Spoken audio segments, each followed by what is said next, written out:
Welcome to my channel. Today we'll talk about a subject you might not quite understand. According to American specialists, the authentic threats to U.S. aircraft carriers, notably the Ford-class and Nimitz-class carriers, primarily originate from modern fighter jets, bomber aircraft, stealth submarines, and anti-ship missiles. This signifies that, in order to safeguard not only the aircraft carriers but also the artillery, apparatus, and the 5,000 officers and soldiers aboard, the U.S. implements technical measures to repress both submarines, hypersonic missiles, and opposing fighter aircraft, while consistently striving to be competent and cost-efficient. The primary step towards protecting aircraft carriers from becoming easy targets for supersonic anti-ship missiles or submarine hunters like Russia's Poseidon would be to equip these naval bases with the capability to move at a substantial speed, thereby enabling them to either reach safety or decrease the accuracy of enemy firepower. Acknowledging this, the United States has not hesitated in equipping its aircraft carriers with potent propulsion systems. For instance, the Nimitz-class nuclear aircraft carriers are powered by a pair of A4W nuclear reactors, each housed in separate compartments. These reactors provide energy for the carrier's 4 propellers, permitting it to move incessantly for weeks at a top speed of over 56 km/h. Although this speed may appear slow compared to a sports car's speed of over 100 km/h, it is relatively fast for a ship with a displacement of nearly 100,000 tons. As it happens, it is quite similar to the speed of a rapid attack missile ship like Vietnam's Molnia-class vessel, which can reach speeds of up to 60 km/h. A rate of 60 km/h is deemed fast enough to secure an advantage over a ship with a considerably smaller waterline of around 450 tons. High speed, the capability to relocate to any U.S. naval base worldwide, and distinctive maneuverability make it challenging for adversaries to target these mobile sea bases, particularly with submarine-launched torpedoes. Moreover, American aircraft carriers are bolstered by pioneering reconnaissance assets, from anti-submarine aircraft to satellites. The self-defense proficiency of Ford-class and Nimitz-class aircraft carriers also lies in a range of long-range air defense radars and close-range target detection radars employed to identify enemy assets on or above the water's surface. Among these, the AN/SPS-48 radar is capable of detecting enemy aircraft at a range of 460 kilometers, while the AN/SPQ-9 radar can detect and track low-flying threats such as anti-ship cruise missiles or small drones operating at low altitudes at a distance of 37 kilometers. To counter stealth submarines, the U.S. has also equipped these carriers with specialized defense systems like the AN/SLQ-25A Nixie. Even the short-range defense systems on U.S. aircraft carriers are varied, with the most common being the 3 Phalanx CIW systems, which comprise the M61A1 Vulcan 6-barrel Gatling gun and fire control radar. Additionally, there are 2 Mk57 Mod 3 systems, which house short-range sea missiles, and 2 close-in weapon systems. However, realistically speaking, the situation where aircraft carriers are pushed to the edge and must hold their ground is rare and highly undesirable for the U.S. Navy. While U.S. aircraft carriers do play a key role, they are part of what is known as a carrier strike group, and they never operate independently. You may not know that a carrier strike group, CSG, is a term used to denote a sea-based task force that can be deployed anywhere in the world. A standard CSG is built around an aircraft carrier, which serves as the cornerstone of the force, carrying up to 60 aircraft, including the most common ones on U.S. carriers, the FA-18 and F-35C fighter aircraft, the EA-18G Growler electronic warfare aircraft, the E-2D Hawkeye early warning aircraft, the MH-60S Seahawk surface attack and anti-submarine helicopter, and the C-2 Greyhound transport aircraft. Besides serving as a mobile base for military aircraft, the aircraft carrier also coordinates and commands all operations within the group. The standard assembly of a U.S. carrier strike group typically includes 3 Ticonderoga-class guided missile cruisers, 4 Arleigh Burke-class destroyers, 2 nuclear-powered attack submarines, and a couple of support ships.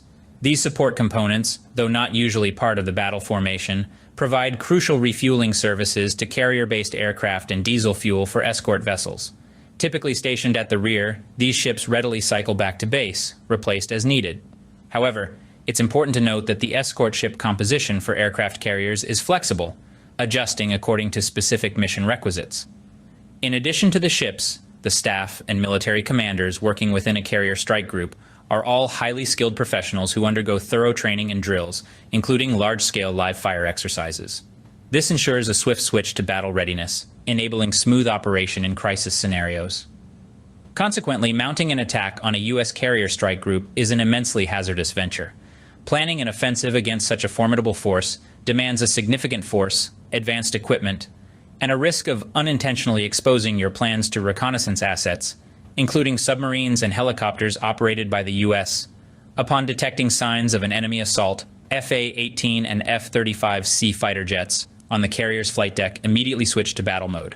These jets can execute rapid airstrikes against deep inland targets, take on enemy aircraft, or missile launch platforms. Even if the adversary's fighter jets manage to evade U.S. FA-18 and F-35C aircraft temporarily or through some means, the U.S. carriers group can retaliate with a volley of missiles launched from the 122 vertical launch system cells on each Ticonderoga-class cruiser and 96 launch cells on each Arleigh Burke-class destroyer. These projectiles can serve dual purposes: air defense, such as RIM 156 or RIM 161, and ground attack missiles like the BGM-109 Tomahawk, aimed at the enemy's artillery and command posts. Additionally, the torpedo tubes on both ship types can offer further firepower if the group faces attacks from enemy surface ships or submarines. While the Russian Kirov-class cruiser is oriented towards offensive capabilities and independent operations, U.S. Ticonderoga-class cruisers shine with their superior Aegis air defense systems, designed to counter myriad threats. Combined with the air wing on the carrier, the cruiser and destroyer group can rapidly neutralize the enemy's targeting and command systems. American aircraft carrier groups are frequently outfitted with one or more stealth attack submarines, purposed to neutralize threats from both beneath and above the ocean's surface. This increases the complexity of navigating through a U.S. aircraft carrier strike group's defensive layers. Concurrently, the Los Angeles and Virginia-class nuclear attack submarines are instrumental in conducting underwater reconnaissance and safeguarding the aircraft carrier strike group. These submarines commonly forge ahead to scout enemy ships and submarines, transmitting their activities back to the carrier strike group. On perilous missions, one submarine often takes the lead, with another trailing behind ready to counter enemy submarines and ships. Even in the event of an enemy launching a successful attack, the strike group can retaliate with covert missile strikes using Tomahawk missiles, aimed at far-off inland targets. During a full-scale war, missiles armed with nuclear warheads possess the destructive power to decimate military bases and cities, inflicting irreparable damage and incapacitating the enemy's war capabilities. An attacking force may resort to launching underwater torpedoes and missiles for a surprise attack on the U.S. Navy, but the chances of success are slim, accompanied by a high risk of interception or a counteroffensive. Also, weapons like the Browning M212, 7x99mm, despite a relatively slow firing rate, contribute to each warship's defense by immediately responding to small targets, such as UAVs and helicopters, while providing mid-range air defense support to other vehicles and eliminating anti-ship missiles that bypass the fleet's missile defense systems. While modern anti-ship ballistic missiles guidance systems from countries like China or Russia have seen improvements, according to some experts, they are still fairly primitive. Especially when launched from great distances, the U.S. Navy has the means to neutralize these threats. Presently, the U.S. operates 11 nuclear-powered aircraft carriers, each boasting significant combat prowess and strength, reinforcing their status as an indisputable symbol of the world's most formidable naval force. Nevertheless, as conflicts persist, the evolution of weaponry continues, leading to the eventual retirement of older weapons. As such, some predict that one day, the last aircraft carrier will depart the U.S. Navy's arsenal, mirroring the fate of the immense battleships of the past. Indeed, China's DF-21D and DF-26 anti-ship ballistic missiles could potentially strike moving aircraft carriers from distances of up to 4,000 kilometers, or Russia's hypersonic Kinzhal missile, moving at 10 times the speed of sound, could pose threats to U.S. aircraft carrier strike groups, unless fitted with nuclear warheads.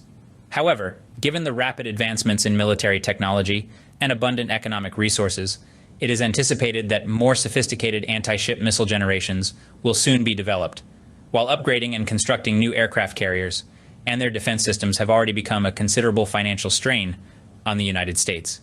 In the opinion of many experts, the extremely high costs could sink U.S. aircraft carriers, even in times of peace, without needing missiles from Russia or China. The latest supercarrier, the USS Gerald R. Ford, alone cost $13 billion, not including the $6.5 billion for the 74 aircraft on board and the $10 billion for escort ships. Popular Mechanics magazine stated that the cost of decommissioning nuclear-powered aircraft carriers is also massive. Dismantling the USS Enterprise aircraft carrier, retired by the U.S. Navy, could cost anywhere from $1.5 billion, with a significant sum spent on handling the 8 Westinghouse A2W nuclear reactor compartments. Despite the potential of being phased out in the future, these aircraft carriers' defensive capabilities are formidable, playing a critical role for the United States not just in military strategy, but also in politics and diplomacy.